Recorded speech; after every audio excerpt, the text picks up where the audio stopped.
आज हम लोग 11वीं स्टैंडर्ड की एनसीईआरटी बुक, उसका पहला ही टॉपिक है औपनिवेशिक काल में भारतीय अर्थव्यवस्था। आप लोगों ने पहला जो मेरा इसमें वीडियो बना था वो देखा होगा।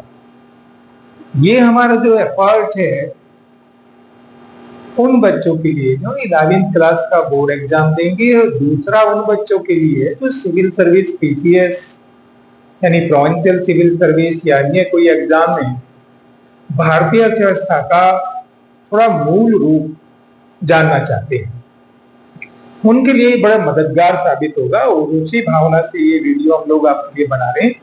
आप इसी गंभीरता से देखेंगे तो निश्चित रूप से आप लोगों को इसका फायदा होगा। आज मैं बात करूंगा औपनिवेशिक काल में औद्योगिक क्षेत्र यानी ब्रिटिश शासन के दौरान, ब्रिटिश शासन के दौरान भारत का औद्योगिक क्षेत्र कैसा, औद्योगिक क्षेत्र। यदि आप ब्रिटिश काल के दौरान भारत के औद्योगिक क्षेत्र को जानना चाहते हैं तो थोड़ा सा उससे पहले देखिए। अगर ब्रिटिश शासन से पूर्व की स्थिति में देखें, भारत का उद्योग बहुत विकसित था।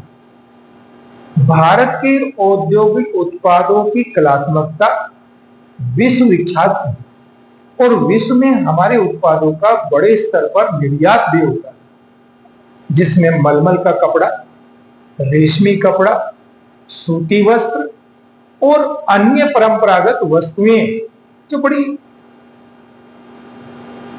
कलात्मक थी, उनकी विश्व में बहुत मांग थी, बहुत प्रतिष्ठा थी। ब्रिटिश सरकार ने आके देखा कि भारत के उद्योग तो बड़े विकसित हैं, बड़े वैश्विक जगत में एक्सपोर्ट में बड़ा नाम कमाए हुए हैं। उन्होंने इसी स्थिति को देखते हुए अपने देश में उद्योगों की स्थापना, जो ब्रिटेन के अंतर्गत औद्योगिक क्रांति के रूप में आप जानते हो, के लिए भारत को एक टूल्स के रूप में, एक उपकरण के रूप में प्रयोग करना शुरू किया। इसके लिए जैसा कि मैंने कृषि क्षेत्र के बारे में आपसे विश्लेषण किया था, कृषि क्षेत्र को किस तरह से एक खाद्यान्न बाहुल्य कृषि क्षेत्र से परिवर्तित करके नगदी फसलों की ओर मोड़ा, और वो नगदी फसलें भी ब्रिटेन के उद्योगों के लिए कच्चे माल के रूप में, उत्पादन केंद्र के रूप में विकसित किया गया। चाहे वो कपास का मुद्दा हो, जूट का उद्योग हो, या चाय का उद्योग हो, नील की खेती हो, सबका मकसद क्या था? ब्रिटेन के उद्योगों का तेजी से विकास करना। इसके लिए जो ब्रिटिश सरकार की रणनीति थी, उसमें एक टर्म आती है प्रशुल्क कर।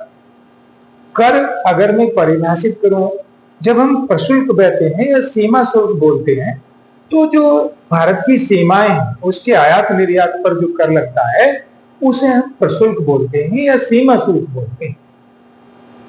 हमारे देश से जो वस्तुएं निर्यात होंगी दूसरे देशों को, उस पर यदि हम भारी कर लगा दें तो बच्चों ये समझने वाला मुद्दा है।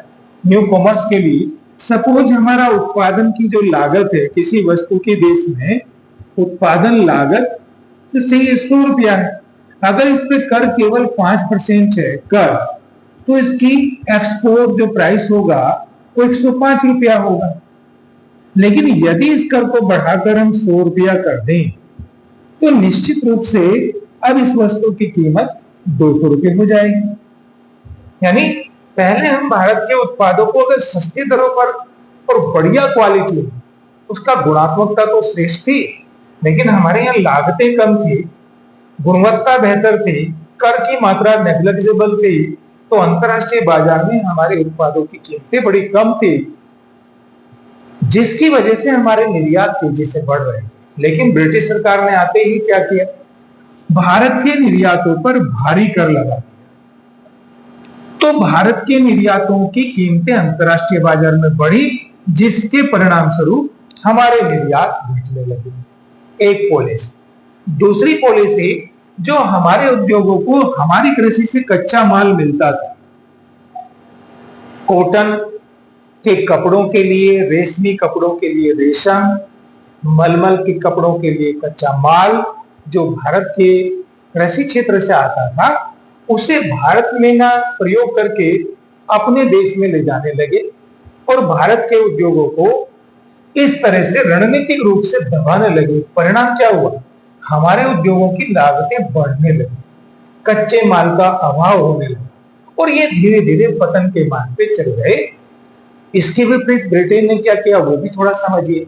अपने देश के निम्न गुणवत्ता के उत्पादों को भारत में सस्ती दरों पर बेचना प्रारंभ किया। भारत के लोग भी उन सस्ते उत्पादों को क्रय करने लगे।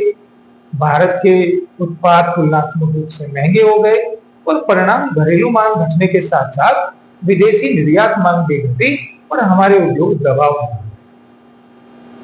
ये तो रणनीति उन्होंने उद्योगों के पतन के लिए अपनाई। उस समय में कुछ उद्योगों का विविधीकरण हुआ, जैसे टिस्को लगी 1907 में, Tata iron and steel company की जो स्थापना हुई और उसी तरह से कुछ उर्वरकों के उद्योग, कुछ अन्य उद्योग हमारे देश में लगे, लेकिन उनके विकास की दर सरकार की उपेक्षा के कारण बहुत अच्छी नहीं रही। आप कुल मिला के ये कह सकते हैं कि ब्रिटिश काल में हमारे उद्योगों का तेजी से पतन हुआ। इसका प्रभाव बाद के औद्योगिकरण पर पड़ा। जब हम लोग आजाद हुए 1947 में, आपको ये पता होगा कि पंडित जवाहरलाल नेहरू जी ने पार्लियामेंट में एक स्टेटमेंट दिया था कि मैं गरीबों में क्या गरीबी बांट दूं, मेरी जेब खाली है। तो दूसरी पंचवर्षीय योजना जब आई 1956 में, उन्होंने भारत में भारी औद्योगिकरण के विकास पर बल दिया। क्यों? क्योंकि उन्हें अनुमान और उन्हें अपने अनुभव थे। तो उन्होंने भारत में राष्ट्रीय आंदोलन के दौरान जाना था कि भारत के उद्योगों का पतन किस प्रकार हुआ, इसीलिए भारी उद्योगों के विकास पर दूसरी योजना में बल दिया गया और बाद के कालखंड में आप देखोगे औद्योगिकरण की गति भारत में बढ़ी। लेकिन आज भी वो जो हमारी अपेक्षाएं, एक्सपेक्टेशंस है रिगार्डिंग इंडस्ट्रियलाइजेशन, वैसा अभी हमें कुछ मिला नहीं। आज भी आप देखोगे सकल घरेलू उत्पाद में जहां 1950-51 में औद्योगिक क्षेत्र का योगदान लगभग 11.6% था, 2026 में भी वो 29% के लगभग है। बहुत ज्यादा इस कालखंड में 75 साल हो जाने के बावजूद भी ज्यादा विकास नहीं हो पाया। पिछले 2-3 साल से सरकार आधारभूत संरचना के विकास पर बड़ा बल भी दे रही, क्योंकि वो जो डेफिशिएंसी हमने फेस करी ब्रिटिश काल में, उसे बहुत छोटे से कालखंड में, 75 साल का कालखंड कोई कम नहीं होता, लेकिन इतने कालखंड में पूरा कर लेना संभव नहीं हुआ। भारत सरकार की अभिरचना भी है, जैसे स्टार्टअप बिजनेस हो, उसका फ्यूचर में विकास करेंगे। यानी आज के औद्योगिक विकास का कम होने का मूल कारण अगर आप देखोगे तो ब्रिटिश काल के दौरान जो उनकी औद्योगिक नीति थी, औद्योगिक व्यूहरचना थी, वो उसका मूल कारण था। सरकार ने आधारभूत संरचना का विकास कर पाई, रेलों का विकास भी किया तो अपने स्वार्थों के लिए किया, सड़कों का पूरी तरह निर्माण नहीं हो पाया, उद्योग और कृषि में किसी प्रकार के संबंध का अभाव था, कोई तकनीकी उन्नयन नहीं था, पूंजी का अभाव था, अधिकतर पूंजी लावलश्कर उनके ऐशो आराम पे खर्च हो रही थी या उनके औद्योगिक विकास पे खर्च हो रही थी। हमारे देश में उसका प्रयोग नहीं हुआ। ये कुछ ऐसे कारण रहे जिसके परिणाम स्वरूप ब्रिटिश काल के दौरान भारत का औद्योगिक विकास लगभग अवरुद्ध रहा। नेक्स्ट हम टॉपिक डिस्कस करेंगे विद्यार्थियों, बड़ा ध्यान से सुनना। विदेशी व्यापार, उपनिवेशिक काल में विदेशी व्यापार की क्या दशा और दिशा। आज की वीडियो में बस इतना ही। जिन बच्चों को ये वीडियो पसंद आता है वो उसे लाइक भी कर लें, सब्सक्राइब भी कर लें।